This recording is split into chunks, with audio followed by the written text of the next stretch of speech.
Hey guys, welcome back to the Max Invest YouTube channel. In today's video, I want to specifically talk about Arbitrum. There have been a lot of new applications that are deploying to Arbitrum, and recently Arbitrum has been exploding. More and more users have been coming onto the platform, there's more and more things to do, and it may be a potential opportunity for individuals to farm an airdrop on the Arbitrum network. Of course, if you enjoyed the video, remember to like and subscribe to the channel, follow me on Twitter, join the Discord, and remember, nothing in this video is financial advice. So, the first thing that I want to talk about in relation to Arbitrum is some of the metrics that we can use to value how well Arbitrum's going. As we can see, the first metric that I've got up on the screen is that Arbitrum has $3 billion locked in it. As we can see, Arbitrum has had $3 billion locked in it for quite a while now. However, back in September and October when Arbitrum had roughly $2.5 billion locked in it, this was due to a range of different factors. The reason Arbitrum had so much money locked in it so early on is because a big sort of Ponzi farm deployed on Arbitrum, and a lot of people were trying to play this Ponzi farm to get as much yield as possible. However, if we fast forward today, I would say that there's a lot more and a lot better apps on Arbitrum, and a lot of the liquidity is now here to stay. Back in September and October, a lot of the liquidity immediately left when the yields came down, and I would say this was because there was only one big app on Arbitrum, and people were really only using it to make a quick dollar. If we look at today, there's a lot more legitimate apps, and it seems like everything's going a lot better for Arbitrum, so I am quite bullish on it right now. Moreover, we can actually check out Arbitrum's daily transactions, and as we can see, if we take out the first couple of days in mid-September, Arbitrum's daily transactions have been constantly increasing. We can see that around October, November and December, Arbitrum was having about 40,000 transactions every single day. However, if we look now, it's having about 100,000 to 150,000 transactions per day.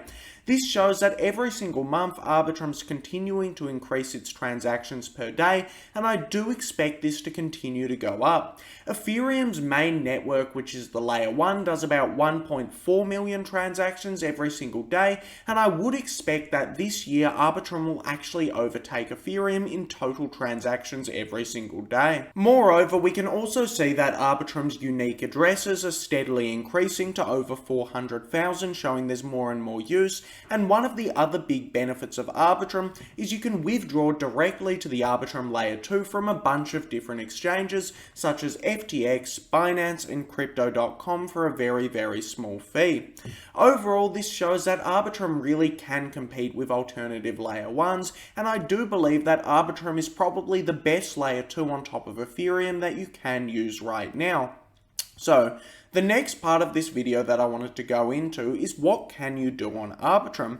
Well, there's a couple of big applications on Arbitrum that are accruing a lot of value and getting a lot of use right now. The first application is Dopex, and Dopex is a pretty well-known application because it's got some pretty well-known founders. Dopex is essentially backed by a bunch of whales on crypto Twitter, and you may know Tetranode, DeFi God, and DCV Capital as they're all big whales on crypto Twitter that back Dopex. Essentially, this means that there's a lot of money in Dopex and a lot of big money backing Dopex, which is always a good sign. I do think, judging by Tetranode's previous podcasts, that he probably is a billionaire, which probably is good for the applications that he does like a fair bit. Dopex is a decentralized options protocol. This means that individuals can actually use Dopex to trade, buy and sell their own cryptocurrencies, which is of course quite useful. It's a very simple and easy to use platform, and if you've ever tried using Dopex, it does feel a lot like a centralized exchange, which is always a very good sign. So Dopex has been accruing a lot of value because it offers users a pretty high yield. You can actually use Dopex to try and farm an Arbitrum airdrop if you want, and overall I definitely am quite excited about Dopex, and it's accruing quite a bit of value. Now, the next big thing on Arbitrum right now is TreasureDAO. Essentially, what TreasureDAO is trying to do is it's trying to be basically a large metaverse that is built out on Arbitrum. TreasureDAO is basically trying to connect multiple NFT and gaming applications all together so they can all interoperate.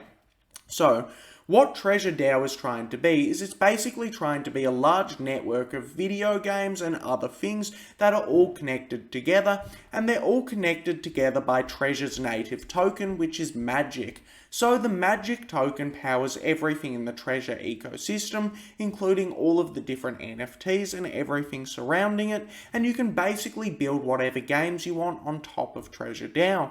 It's a relatively exciting project, however it is quite new and not that much is built on top of it yet. Now, the last thing that I want to talk about briefly is Arbitrum and its potential for having a token. Essentially, I do think that most of these layer 2s will need to actually have a token. The reason for this is the token will help do things like decentralized sequences, and the token can be used for a range of different things such as liquidity mining and incentives, which should drive more use on the platform. I do think that layer 2s are really close to being able to compete with layer 1s, and I think that all something like Arbitrum needs to be able to fully compete is a decentralized sequencer and a token for the network.